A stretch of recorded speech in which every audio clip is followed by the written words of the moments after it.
예.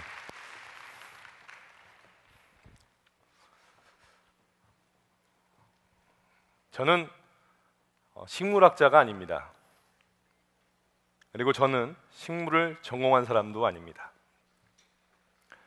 그리고 생물 다양성에 대해서 기본적인 지식을 갖고 있던 사람도 아닙니다. 아니었습니다.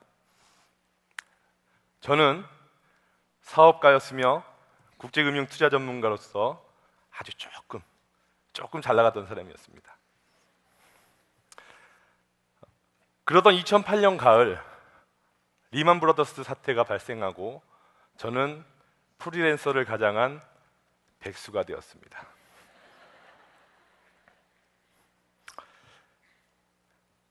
하지만 지금은 생물 다양성 중에서 식물 문화라고 하는 아주 어마어마한 테마를 이야기하고 거기서 일을 하고 있는 사람입니다. 저는 손장혁입니다.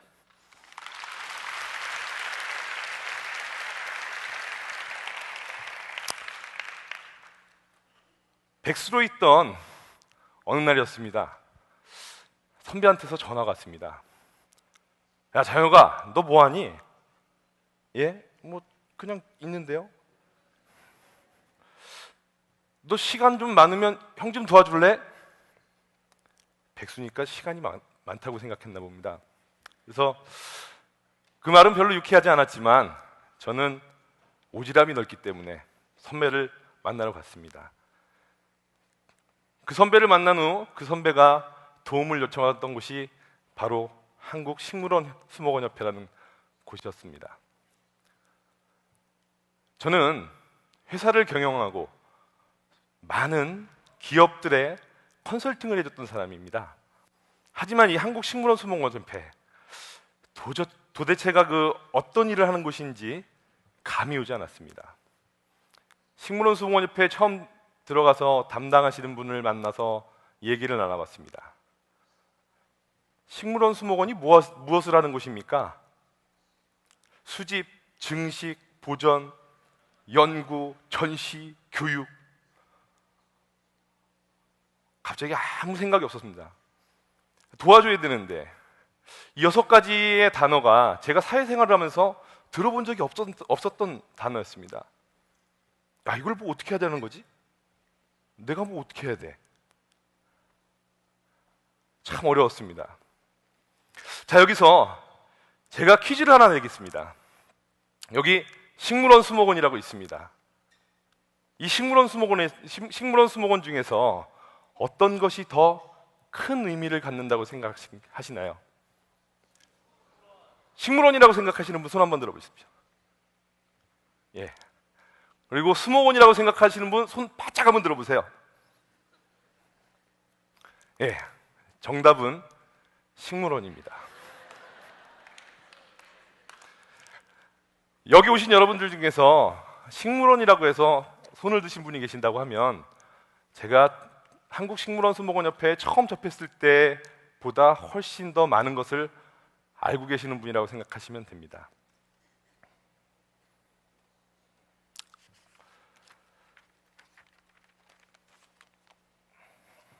사실 저는 이런 것들도 모르고 식물원 수목원협회에서 일을 시작하게 됐죠. 이 일을 하면서 굉장히 많은 것을 알게 되었고 중요한 사실을 늦게나마 이해하게 되었습니다. 생물 다양성, 2010년도부터 화두가 되었던 단어입니다. 이 생물 다양성 뭘까요? 이게 저하고 무슨 상관이 있을까요? 또 여러분들하고 어떤 상관이 있을까요? 제가 앞으로 3가지 이야기를 말씀드리도록 하겠습니다. 그 3가지 이야기는 꿀벌, 타미플루, 바이오 블리치입니다. 먼저 꿀벌입니다. 꿀벌이 우리에게 무엇을 주죠? 꿀. 아, 맞습니다. 꿀. 꿀이 근데 우리한테 굉장히 중요한가요? 뭐 그럴 수도 있고 아닐 수도 있습니다. 그죠? 근데 만약에 꿀벌이 없어진다면, 꿀벌이 사라진다면 우리에게 어떤 일이 생길까요? 예. 우리는 우리가 접한 환경에서 항상 늘 보아왔던 아름다운 꽃을 볼 수가 없을 수도 있습니다. 왜냐하면 이 꿀벌은 식물이 수정해서 번식할 수 있게끔 도와주는 매개체의 역할을 하는 것이죠. 다양하고 많은 생물 중에서 이 단 하나의 꿀벌이 하나가 없어졌는데 우리는 꽃을 못 보고 자연 생태계는 엄청나게 변화를 가져오게 될 수 있습니다. 상상이나 한번 해보셨나요? 그렇듯 다양한 생물종 중에 단 하나의 생물종이라도 이것은 각각의 임무가 있고 굉장히 중요한 역할을 하기 때문에 우리는 많은 관심을 가져야 되는 것입니다. 두 번째 얘기입니다. 타미플루. 여러분 타미플루 아시죠? 조류독감에 먹었던 약입니다. 이 타미플루는 스위스에 있는 로슈라는 회사에서 만들었는데요. 타미플루의 주성분은 중국에서 생산되는 부스나무과의 팔각 해양나무 열매를 사용합니다. 이겁니다. 팔각 해양나무 열매. 로슈는 이 타미플루 약 하나를 갖고 1년에 연간 3조 원이라는 매출을 올립니다. 엄청나죠? 그런데 로슈가 3조 원이라는 매출을 올릴 때 타미플루에 올려인 팔각 해양나무 열매를 판매한 중국은 얼마의 수익을 올릴까요? 3조에 단 0.1%도 안 되는 아주 작은 수익을 얻어갑니다. 너무 불공평하지 않나요? 어떻게 생각하세요? 불공평하죠? 하지만 2010년도 10월 일본 나고야에서 열린 유엔 생물다양성 협약 제10차 당사국 총회에서 생물자원의 접근과 이익공유에 관한 의정서에 의해 이 이야기는 반전이 됩니다. 이 내용은 무엇이냐면 해외 생물자원을 이용한 신약 및 화장품을 개발했을 경우 특허는 기술 보유기 같더라도 수익의 일부는 생물자원 보유국에 돌려줘야 한다는 얘기입니다. 이것은 2020년도까지 준비 단계를 거치고 나면 의무사항으로 실행하게 되는 것입니다. 쉽게 말씀드려서 앞으로 2020년 이후는 로슈가 매출을 3조를 하더라도 그 돈을 모두 다 취하지 못한다는 얘기입니다. 중국이 원하면 이제는 그 수익의 일부를 꼭 돌려줘야 되는 것이죠. 멀지 않은 미래에는 우리가 단지 우리의 생물 자원을 지키고 보존하는 것만으로도 경제적인 가치에 엄청난 부를 가져오는 그날이 멀지 않았습니다. 생물 자원의 가치에 대한 자료가 있어서 제가 좀 발췌를 해봤습니다. 1kg당 석유가 1달러라고 했을 때 금은 1만 달러, 성장 호르몬은 2천만 달러, 그리고 주목나무 껍질에서 추출한 텍솔이라는 항암제는 1200만 달러입니다. 그리고 빈가입에서 추출한 빈크리스틴이라는 백혈병 치료제는 1150만 달러의 가치를 가진다고 합니다. 굉장히 놀랍지 않나요?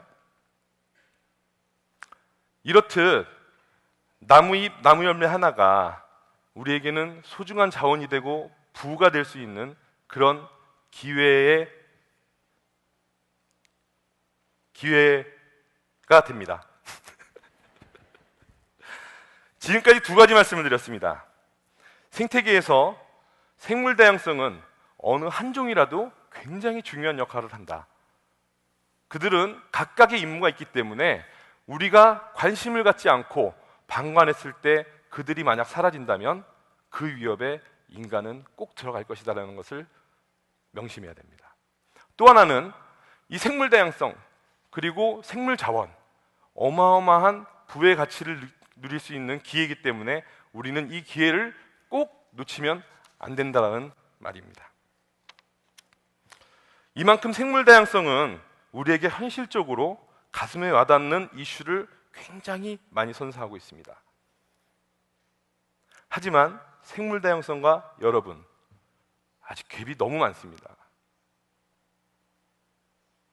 너무 많은 이 갭을 어떻게든 줄여야 됩니다. 그 전에 생물 다양성을 연구하는 학자들과 여러분들과의 갭도 또한 줄여야 하는 것입니다. 그래서 제가 세 번째 이야기, 바이오 블리치를 준비했습니다.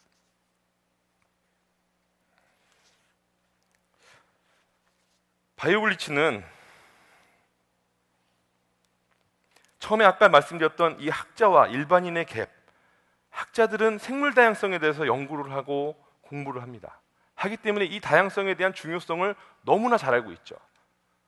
학자들이 하는 말은 아까 말씀 보신 수집, 증식, 보전, 연구, 전시, 교육 이러한 것들 합니다. 너무 어렵지 않습니까? 그런데 그러한 어려움 속에서 여러분들의 갭을 어떻게 줄일 수 있을까요? 저는 굉장히 많은 고민했습니다. 그러던 차에 목포대학교에 있는 김희 교수가 저한테 이런 말을 해주더군요. 미국에는 바이오 블리치라고 하는 프로그램이 있다. 그 말을 듣고 저는 엄청난 인터넷 검색질을 시작했습니다. 바이오 블리치. 일단 바이오 블리치 단어적인 의미에서부터 먼저 제가 설명을 좀 드리겠습니다. 바이오 블리치. 바이오 블리치에서 블리치는 사전적인 의미에서 대대적인 공세 그리고 기습 공격이라고 하는 어떤 공격적인 의미가 좀 있습니다. 하지만 미식 축구에서는 상대편 쿼터백을 마크하면서 수비를 하고자 하는 수비 작전 중의 하나로 방어적인 의미도 갖고 있죠. 여기에 바이오가 붙어서 바이오 블리치, 생물 다양성을 기습적으로 알고 대폭적으로 관심을 가져서 그런 공격적인 의미를 갖지만 생물 다양성을 보존하고자 하는 어떤 방어적인 의미를 되새겨서 바이오 블리치라고 저는 말씀드리고 싶습니다. 바이오 블리치는 5가지 요소로 이루어집니다. 24시간, 장소, 생물 다양성, 학자, 참가자. 바이오 블리치에서 24시간은 굉장히 중요한 의미입니다. 왜냐하면 다양한 생물들은 환경에 따라서 생활하는 시간대가 다 틀리기 때문입니다. 그리고 바이오 블리치는 워크와 토크, 이 가장 큰 2가지의 뼈대로 시작합니다. 워크는 일반 학자들이 연구를 하기 전에 조사를 하고 탐사를 하고 채집을 하고 수집을 하는 그런 어떤 활동적인 부분의 일들을 하게 됩니다. 그런 활동적인 부분을 저는 워크라고 묶어놨습니다. 그리고 토크는 학자들이 이렇게 수집하고 채집한 생물들을 연구하고 대화하고 공부하는 그런 어떤 활동을 하는데 그런 것을 토크로 묶어놓은 것이죠. 근데 바이오 블리치를 하기 전에 저는 이 토크와 워크 중에서 워크의 반응이 훨씬 좋을 것이라 생각을 했습니다. 왜냐하면 굉장히 활동적이기 때문이죠. 그런데 바이오 블리치 시작했을 때 굉장히 저는 놀라운 것을 발견하게 됩니다. 활동적인 워크보다 토크에 사람들이 관심을 더 많이 가졌다는 것입니다. 바이오 블리치는 24시간 동안 진행되는 프로그램이기 때문에 굉장히 시간이 타이트합니다. 첫날 오후 2시에 시작해서 6시까지 워크를 하고요. 그리고 저녁을 먹고 7시부터 10시까지 토크를 합니다. 그리고 10시부터 11시까지 곤충 채집을 하고요. 그 다음날 새벽 5시에는 조류 탐사를 시작으로 또 워크와 토크라는 프로그램이 계속적으로 진행됩니다. 얼마나 피곤하겠습니까? 그래서 저는 첫날 워크에서 4시간 동안 온 산을 헤매면서 탐사하는 이 활동이 토크 시간에 굉장한 피곤함을 불러들이고 사람들의 집중력을 떨어뜨릴 것이라고 생각했습니다. 하지만 정반대였습니다. 사진을 먼저 보시죠. 이렇게 많은 사람들이, 어린이와 어른들이 자리를 절대 뜨지 않았습니다. 받아 적는 친구들도 있었고요.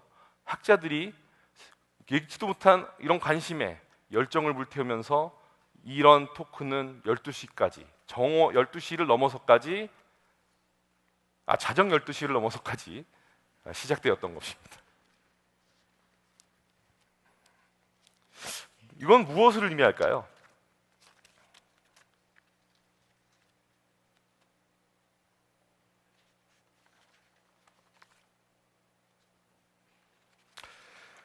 여기서 중요한 발견은 생물 다양성은 우리가 관심을 갖고 알아야 하는 것이다랍니다.